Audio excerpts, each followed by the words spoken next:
یہ اس لیے فرمایا، انبیاء کو بھیجا کہ دنیا میں یہ بہت بڑی دنیا ہے، وسیع دنیا ہے، مال و زر سے، خزانوں سے بھری ہوئی دنیا ہے۔ اسی لیے اللہ نے فرمایا وَلِلَّهِ خَزَائِنُ السَّمَاوَاتِ وَالْأَرْضِ، آسمانوں اور زمینوں کے خزانے اللہ کے ہیں، خزانوں کا مالک اللہ ہے، تو زمینوں میں خزانے ہیں نا، تو اللہ نے فرمایا ہے وَلِلَّهِ خَزَائِنُ السَّمَاوَاتِ وَالْأَرْضِ، تو آسمانوں میں بھی خزانے ہیں، لیکن ان خزانوں کو اللہ ہی جانتا ہے کہ آسمان میں کون کون سے خزانے ہیں، لیکن زمین کے خزانے آپ کے سامنے ہیں، معدنیات ہیں، اور یہ جو تلاش کرتے ہیں تو کتنے کتنے گوہر نایاب اور یہ تیل اور جو کچھ نکل رہا ہے یہ سب خزانے ہیں نا۔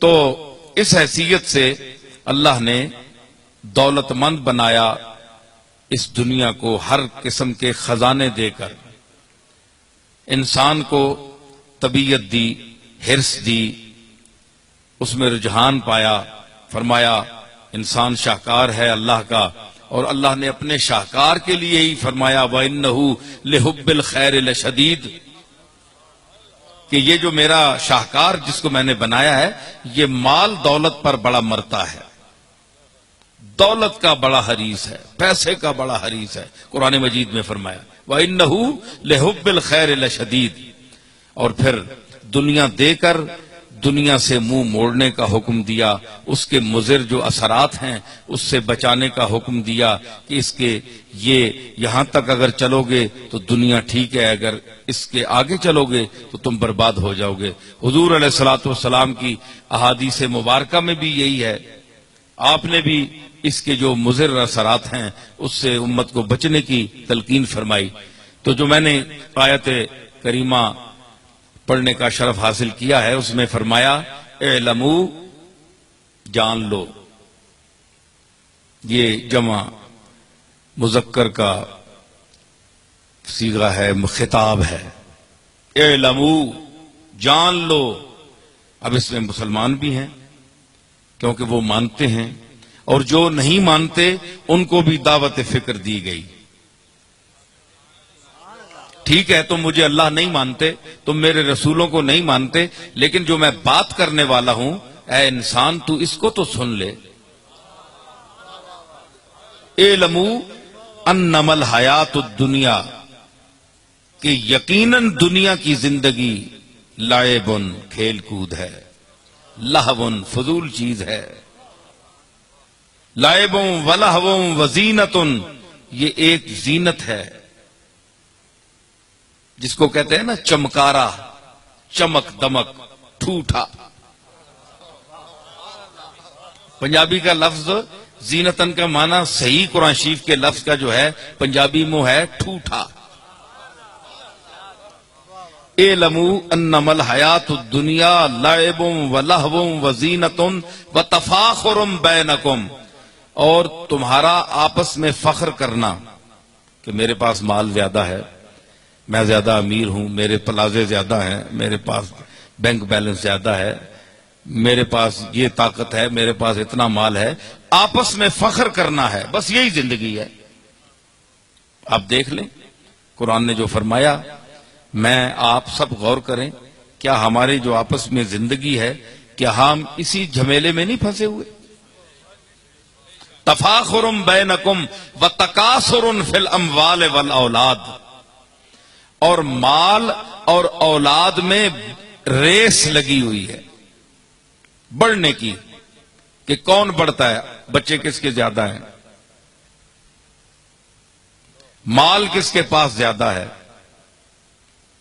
تو یہ ایک زینت ہے، ایک اس نے تمہیں غافل کر رکھا ہے۔ تو یہ اللہ نے انسان کو بتایا، کیونکہ جب ڈاکٹر کوئی دوائی دیتا ہے تو اس کے لیے یہ بتاتا ہے کہ اس کے مضر اثرات یہ ہیں، کوئی چیز دیتا ہے تو اس کی ساری تفصیل بتاتا ہے کہ اس کے فوائد یہ ہیں، اس کے نقائص یہ ہیں۔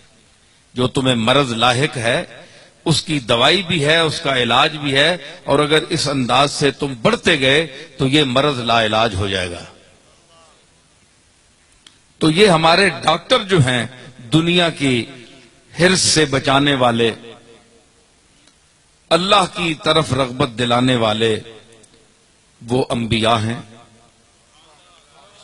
صحابہ ہیں، اہل بیت ہیں، اللہ کے مقبول لوگ ہیں، جو دنیا میں رہے، دنیا سے فائدہ اٹھایا، لیکن دنیا سے دل نہیں لگایا۔ جس نے دل لگایا وہ بھی مر گیا، جس نے دل نہیں لگایا وہ بھی مرا، دونوں نے مرنا ہے، لیکن جو دل لگا کر نہیں مرا، بازی وہ جیت گیا۔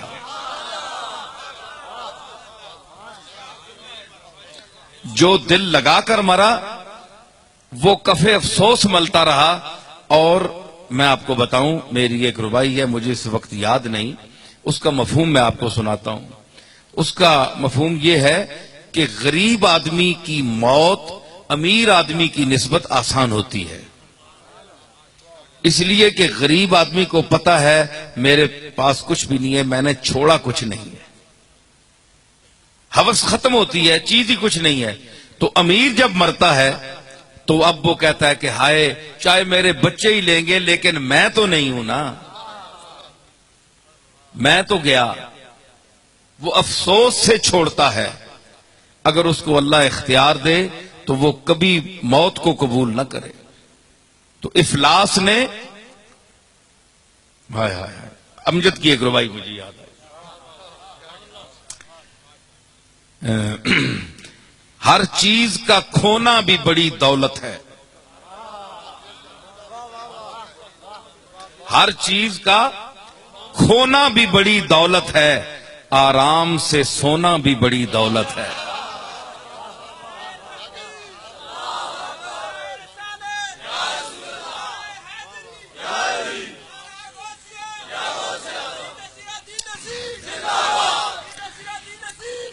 ہر چیز کا کھونا بھی بڑی دولت ہے، آرام سے سونا بھی بڑی دولت ہے، افلاس نے سخت موت آسان کر دی۔ کتنی مشکل ہوتی ہے موت، لیکن غریب آدمی جب مرتا ہے تو اس کے لیے وہ موت آسان ہوتی ہے۔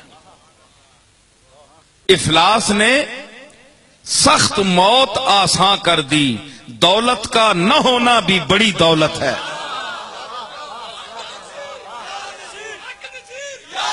ہے جی، نعرہ تکبیر تے نعرہ رسالت ماریا کرو۔ ہر چیز کا کھونا بھی بڑی دولت ہے، آرام سے سونا بھی بڑی دولت ہے۔ افلاس نے سخت موت آسان کر دی، دولت کا نہ ہونا بھی بڑی دولت ہے۔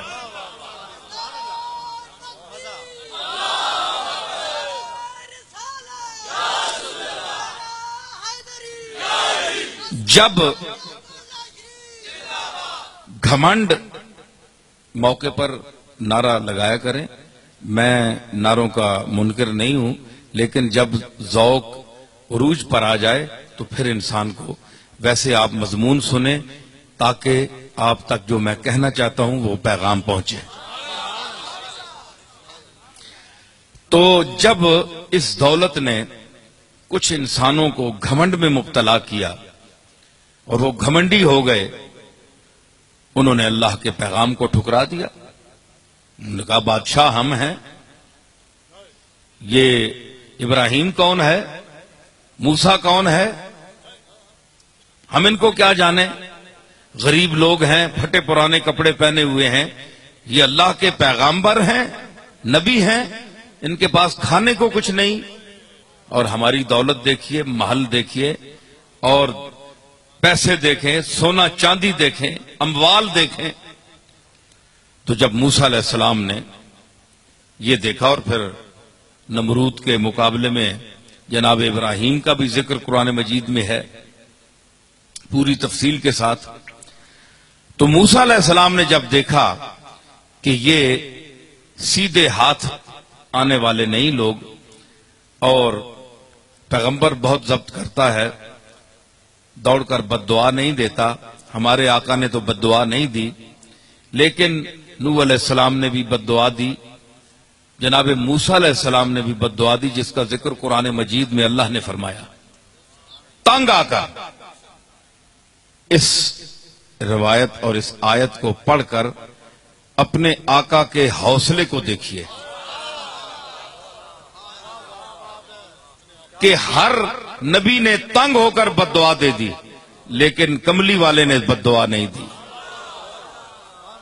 اے اللہ ہدایت دے اس قوم کو، یہ جانتے نہیں ہیں، نہ تجھے جانتے ہیں نہ مجھے جانتے ہیں.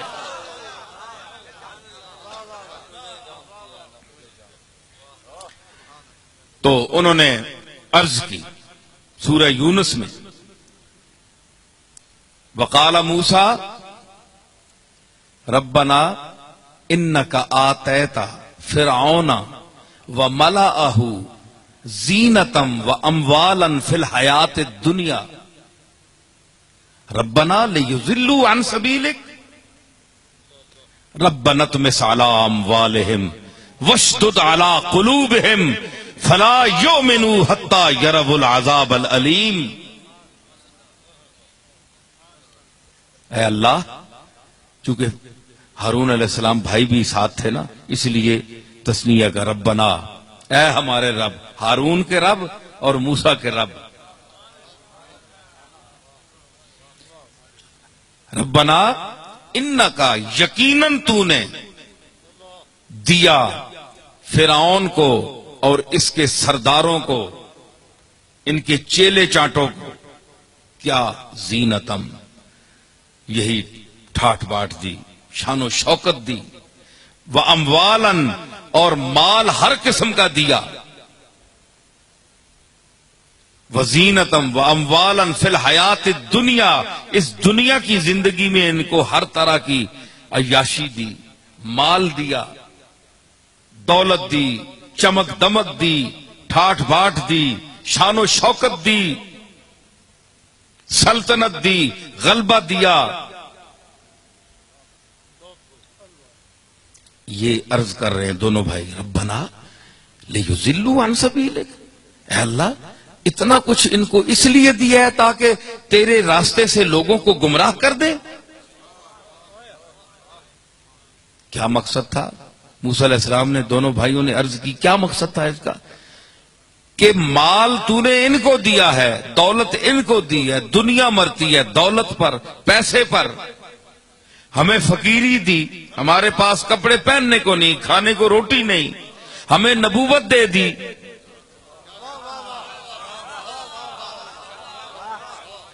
مال ماڑیاں محل پیسے دولت کافروں کو دے دی.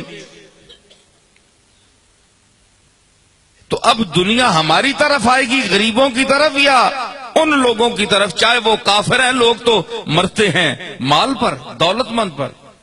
جس کو پتا ہو اس کے پاس کھانے کھلانے کی کوئی چیز ہی نہیں ہے، وہاں جائے گا کون؟ یہاں بد دعا دی، ربنا اطمس علی اموالہم، اے اللہ ان کے مالوں کو نیست و نابود کر دے، واشدد علی قلوبہم، اور ان کے دلوں کو اتنا سخت کر کے وہ تجھ سے معافی بھی نہ مانگے. فلا یؤمنوا حتی یروا العذاب العلیم. اس کے دو مفہوم ہیں، غالب یہی ہے. دوسرا یہ ہے، پہلا یہ ہے کہ جب تک یہ عذاب نہیں دیکھیں گے ایمان نہیں لائیں گے. لیکن موسیٰ علیہ السلام اتنے تنگ ہو چکے تھے ان سے کہ ان کا دوسرا جو مفہوم اس کا آیت کا یہ ہے کہ فلا یؤمنوا حتی یروا العذاب العلیم. یا اللہ اگر ایمان انہوں نے لانا بھی ہے نا تو عذاب دیکھ کر ایمان لائیں تو لائیں، اس سے پہلے ان کو، یعنی تو ایمان نہ لانے دینا، ان کو کافر رکھنا، پہلے ان کو عذاب دے، ان کو میں تڑپتا ترستا دیکھ لوں، اس کے بعد ایمان لاتے ہیں تو لائیں.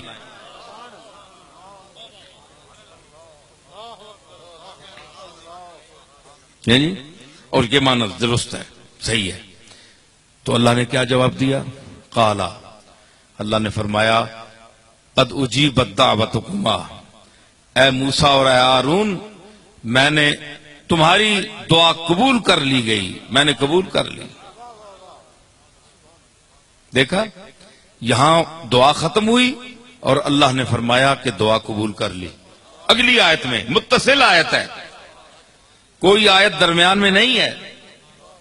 قالا، انہوں نے بات ختم کی، ربنا اطمس علی اموالہم واشدد علی قلوبہم فلا یؤمنوا حتی یروا العذاب الالیم، یہاں بات ختم کی دونوں بھائیوں نے۔ قال قد اجیبت دعوتکما فاستقیما ولا تتبعان سبیل الذین لا یعلمون، فرمایا تم دونوں کی دعا قبول کر لی گئی، میں سن رہا ہوں اور نبیوں کی تو میں زیادہ سنتا ہوں، نبیوں کی میں زیادہ سنتا ہوں، کیوں کہ نبی میرے بھیجے ہوئے ہیں، اور مخلوق وہ ہے جن کی طرف بھیجے ہوئے ہیں۔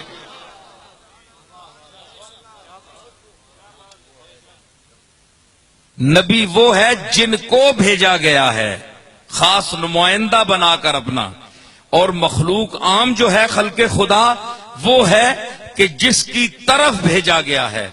اب جس کی طرف بھیجا گیا ہے وہ ان سے افضل نہیں ہو سکتا۔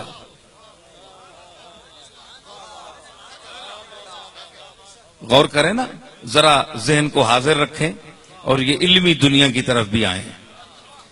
تو قرآن مجید کی آیت سے میں نتائج نکال رہا ہوں۔ ایک تو یہ ہوا کہ لفظوں کے اتصال سے پتہ چلا کہ نبی کی دعا ختم ہو تو اللہ کی بارگاہ میں اسے شرف قبولیت عطا ہو جاتا ہے۔ میری دعا نہ اثر سے کبھی ملول ہوئی، میری دعا نہ اثر سے کبھی ملول ہوئی، میری دعا نہ اثر سے کبھی ملول ہوئی، ادھر زبان سے نکلی ادھر قبول ہوئی، ادھر زبان سے دیکھا نبی کی دعا کو، دعا ہو یا بد دعا ہو، ادھر زبان سے نکلی ادھر قبول ہوئی۔